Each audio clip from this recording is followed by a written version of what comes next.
What is up, guys? My name is Jace.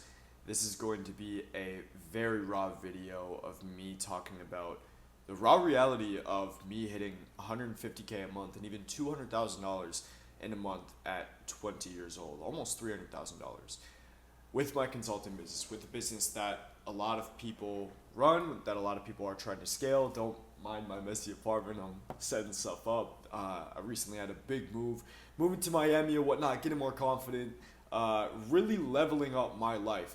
And with this video, I'm really going to talk about a lot of things that you can apply, whether you're 20, 30, 40, 50, and you're running a consulting business, or you're running a business and you're trying to have rapid success.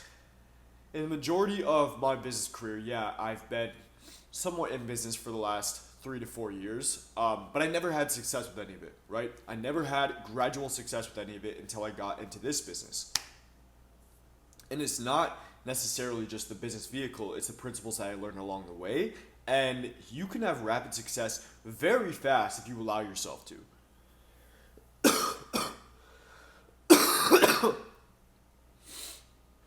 Now, if you've been watching my videos for a while, you've probably seen the entire come up, right? The entire come up was me failing 2 businesses at the ages of 17, 18, going into major debt, like almost 20K worth of debt at 18, growing the business at 19, finally having my last break of just motivational push, making over 30K in a month at 19. And there was a lot of things that came about that. I traveled across the country for one client. I've traveled across the country multiple times, losing all the money on flights, trying to get deals, trying to get business deals in, trying to get conversations, traveling all the way to cross Marbella to go and get a business deal, staying there for 2 months, having multiple crises, and then finally having a huge month where we made over 200K and I have all this motion. I moved to Miami, make this spontaneous trip, and it's like the constant just alchemist trait, right? It's the constant alchemist story where the guy is just consistently chasing his treasure. If you haven't read the book The Alchemist, you'll know exactly what I'm talking about. If you've read the book The Alchemist, you know exactly what I'm talking about. He travels across the world. He meets a girl. His father wants him to be a pastor, but he is consistently, he's a shepherd. He wants to follow his journey. He wants to go and find his treasure. And he realizes at the end of the book, the whole entire plot was that the gold, that the story, the thing that he was after was the journey along the way. I moved all the way across from Minnesota, somewhere that nobody even knows where it is. I'm around no family right now, and I'm operating one of the biggest marketing businesses with now people on my team with something that wasn't even existent 8 months ago. It's crazy how this all can happen, and I'm going to show you how I adapted from that and how you can actually go learn the lessons that I took from a normal 20-year-old, right? From someone that just had extreme ambition. There's this audio that's going around right now on Instagram, and it's like, do you really think that you can get to that level of wealth without having the crazy amount of ambition? You don't even understand the amount of ambition that you can have or whatever. If you know the girl that I'm talking about, you'll know what I'm talking about.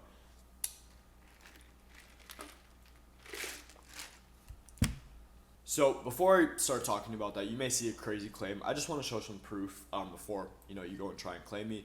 Was number 1 on Watt for March and April for one of our coaching businesses. I made over $204,000 apart from other coaching businesses where we made $45,000, $50,000, and that kind of added up to a big 300K month that we had, where the basis of my business is they make a lot of money and then we take revenue share, kind of like an equity business, a private equity business, except we're not investing, we're just doing the marketing systems and sales systems. So I own equity in a lot of businesses that are very, very, very profitable, and on some of these launches we make a good amount of money, but it wasn't always like that. So just wanted to show proof if you haven't been following me and remind you why I'm talking about this, and watch to the end because I'm going to give you guys actually a huge Notion doc going over all of these systems, giving you all the systems, because every time I give stuff away, I have crazy reciprocity, and right now my goal is to scale this business to $500,000 a month consistently. I know it's ambitious, but it's not at the same time. So the first thing that I really want to talk about is the isolation of rapid success. It's one of those things that nobody really talks about consistently, but it's that thing that you have to go through as a man, that God will put you in a challenge. If you say that, God, I want to take my own path, I want to run a very successful business. I don't just want to run a 20, 30, 40. I want to run a multiple 6-figure business fast. If you put a timeline on it, because here's the thing, the universe and God, I really believe this because it happened in my life, allows you to put timelines on things. They allow you to put goals. It actually prefers you to put timelines on goals. If you say that, which keep in mind, I've never made the goal to make 30K a month, 40K a month. I've always set my goals to make multiple six figures, and I base this on what the top guys in the space are doing because I always believed I could get there, right? Never base it on that. Now, I'm talking about the isolation of rapid success at a young age. It's unmatched, and it's the most stressful thing you'll ever go through in your life. Just to be transparent, I'm keeping this video extremely transparent. There was 2 years where I had little to no like human communication outside of my mother, outside of my grandma, outside of two people. One was my roommate, one was a friend that fell off. And then my team, which was all Zoom calls. So during this time, I would work out, I would exercise, I would eat, and I would be at my fucking desk, okay?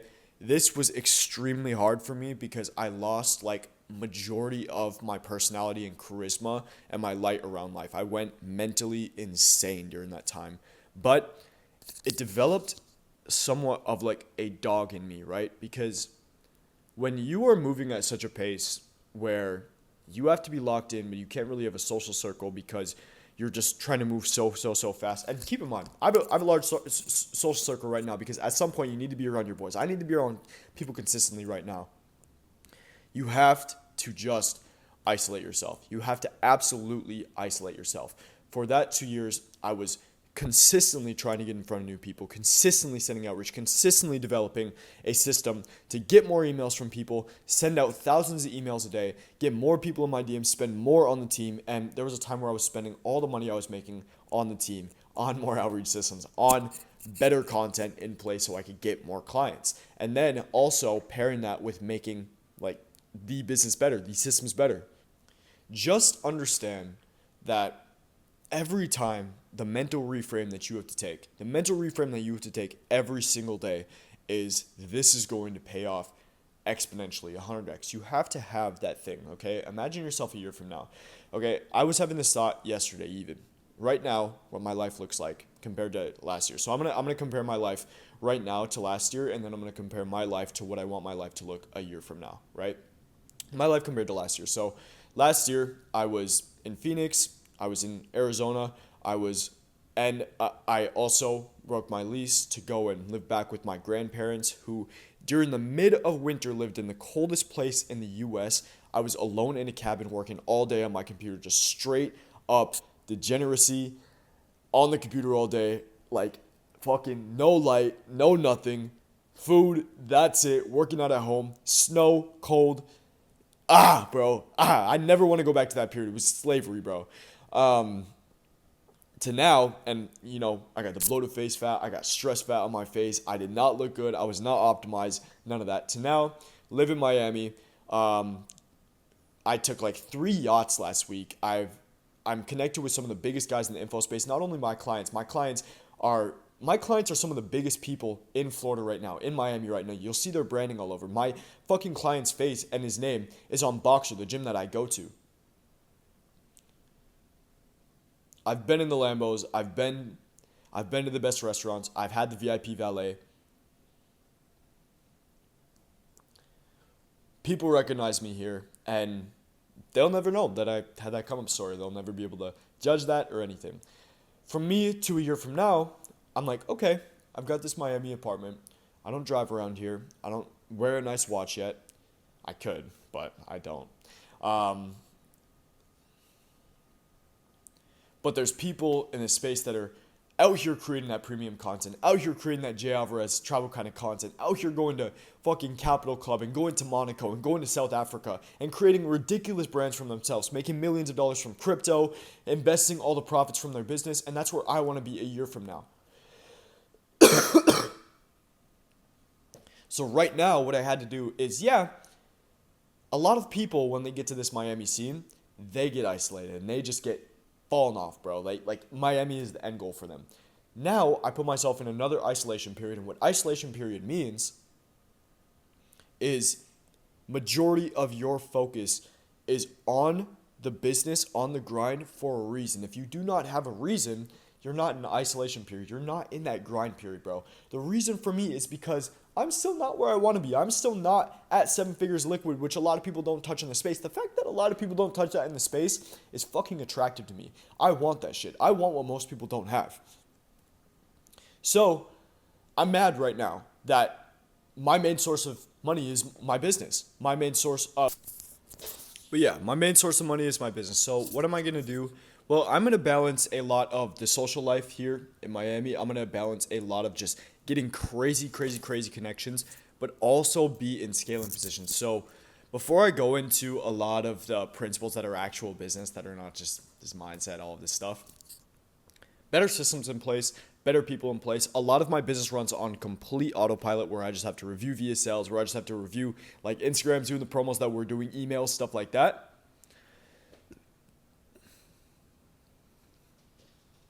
But the main thing that I'm focused on is how do I scale more, faster, larger, get more cash flow in so I can go and travel, so I can go and meet more connections, so I can make $1 million plays. That is my area of isolation right now. Alright guys, so the next thing I'm going to talk about is what I've learned managing a team of 20 to 60 people. Now, when I say 20 to 60 people, it gets kind of blurry because most of them are salespeople, and I have about like 5 sales managers. I guess you could like call them mini execs and whatnot, but this is what I've learned. So as you can see, we're running multiple business discords right here upon many offers that we're running, consistent sales coming in. You can see that consistent applications coming in across many teams, and I have multiple people running these. I have a sales manager, I have me in place, I have a copywriter in place, I have a marketer, and we're constantly hiring more people, and I have an assistant doing a lot of the stuff. I even have a big Discord for successful payments that are coming in. You can see all of these payments coming in that are just crazy. A lot of stuff that I can't really show.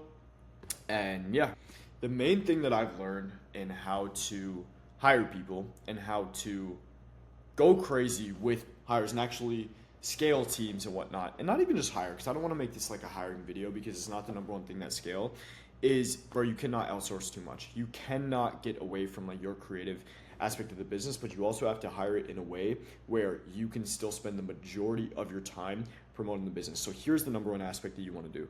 So okay, so like here is you, right? And this is like me during my first offer.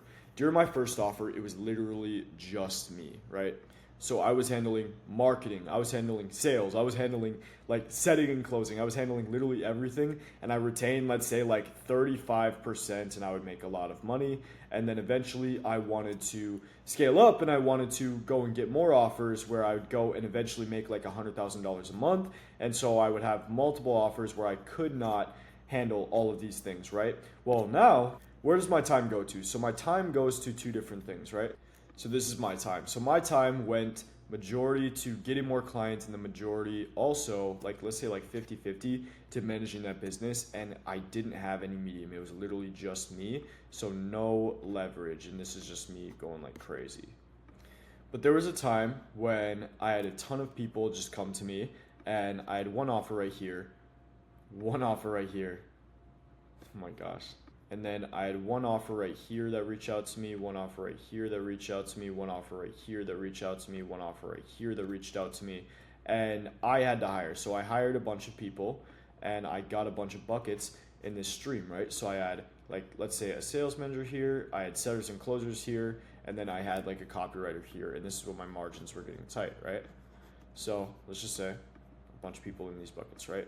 And then this is when I started retaining like 10 to 12%. So let's say like 10 to 12. Bro, the writing is horrible. Now, the main bottleneck that I faced is, and the main bottleneck that I see people like not scaling. So for example, with this model, I had about, let's say, let me get my drawing tool. Let's say I had about 8 clients doing, and at this point, I had one offer that got us to like $200,000, right? 200K at 20 years old. All right. And I was in Marbella, Spain at this time when I was scaling to these numbers. And I had like 10 to 12% of all these offers. Some of them I had like 5%, whatever just happened right there. And instead of just going like up and up and up, where we consistently kept like trying to scale the business, kept trying to, just like reach out to more clients, get better systems, reach out to more clients, get better systems, reach out to more clients, get better systems. I was pretty much just like staying here. So I went up like crazy, and then we stayed right here. And during this time, bro, I was just at my desk, right? At my desk. This is my little desk with my little chair.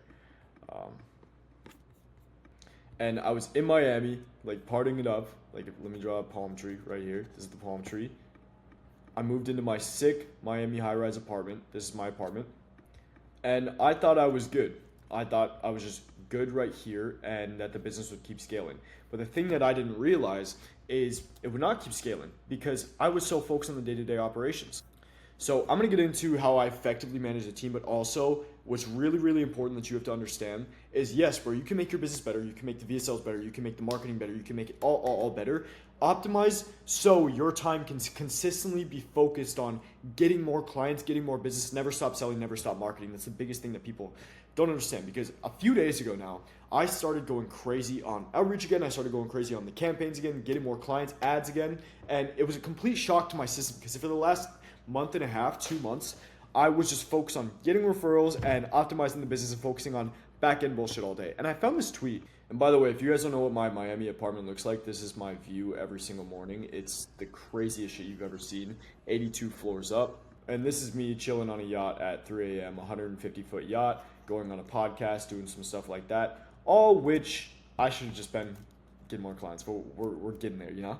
This is the girl in the Lambo. Delilah's taking her on the 150-foot yacht, and then me just going crazy. So now I found this tweet the other day, and it's so true. Every day in business is just a race against the clock to get as much done as possible. Just move as fast as possible and do shit that's actually going to make money versus back-end bullshit. Bro, every single day, I was figuring out how to make better SOPs, how to make better marketing systems, how to make like templates for VSLs. And although I can sell my licensing program for that, so it helped us in the long run, I should not have been spending my 12-hour days doing that. I should be spending my 12-hour days managing it. So I'm going to show you how I effectively manage a team every single day and to scale the 7-figure business, because I'm not trying to make it sound like we're not very profitable, bro. We're a 7-figure business. We made fucking like $250K in 1 month in April. Very profitable, and we're doing very well. Working with some of the biggest info companies and prop firms still. But yeah, so every day I work with my clients in Asana basically. And although I don't know why these aren't checked off, they should be. Every single day, my assistant is doing stuff like ads tracking so I can get implementation. If you can get the fastest amount of feedback, meaning like you see that the ads are working, you don't have to go and track them yourselves. You see that a daily Notion checklist, what I have for my assistant doing a daily Notion checklist is she basically tracks all of I put a Loom video in for all of the clients that are doing it. She tracks my day's work. She tracks my everyday goals that I'm actually putting them in. She tracks that I'm every day sending a voice note to myself and repeating it with AI. And then for all of the onboarding clients, I have her building out stuff like the CRM build out, like I did for an SOP, full sales optimization SOP, like building out the sales scripts and whatnot based on the input that our client gave us and like the waitlist that we have. Simple creation like Discord. She's gonna set up Looker Studio with all the things that we have, and I have it all SOP'd out. Bro, a Loom video for everything showing her how to do it. And then I have my copywriter and the marketing manager. He writes out daily reels, he writes out daily emails, he writes out weekly Instagram CTAs, and he writes out weekly YouTube scripts. And what I do for this is, I still write the VSLs. Y'all still implement like a webinar. Y'all still implement, low ticket certain marketing angles. My main job for just these offers is just to make sure everything is going forward, everything is making more money, so I can focus on getting us more clients. So for example, every single day for this, I have review marketing and give updates. So this is where I send a Loom to the team, send a Loom to the assistant, send a Loom to the sales manager. And if you can just have a place, bro, where every single day you have tasks going through daily projects and then marketing projects that you write for them every single week, or just one-off tasks, and then weekly projects as well here for like weekly YouTube scripts, stuff like that. For me, I set goals for myself as well. I don't use Asana a lot for myself, but like the daily marketing review, I got to check that off. And let's say like a sales manager, every single day, I'll have him do some daily stuff. I don't have a lot of daily stuff for him, but update master tracker on like Looker Studio. If you can just write these things in here, make sure they're doing it. And then I also have the assistant going and making sure that they're doing the tasks themselves, and this is how I'm scaling. And so every single offer, I'll have the copywriter be on another base. Eventually he'll be full-time just for all of the offers. And then I can just follow an onboarding system So I have like all of the marketing and sales SOPs. The assistant goes through, she creates the marketing systems, like she creates the two-step close template, which we use for all sales, the webinar script template, if we were to have a webinar. Bro, we literally write out some webinar scripts and email welcome sequences before the offer ever launches or before we ever need it, essentially, especially with the VSL, because our clients give it to us. And when I onboard a client, it's easy as fuck, right? So when we onboard a client, I give them all these things that they need to do and they can be onboarded within 4 hours,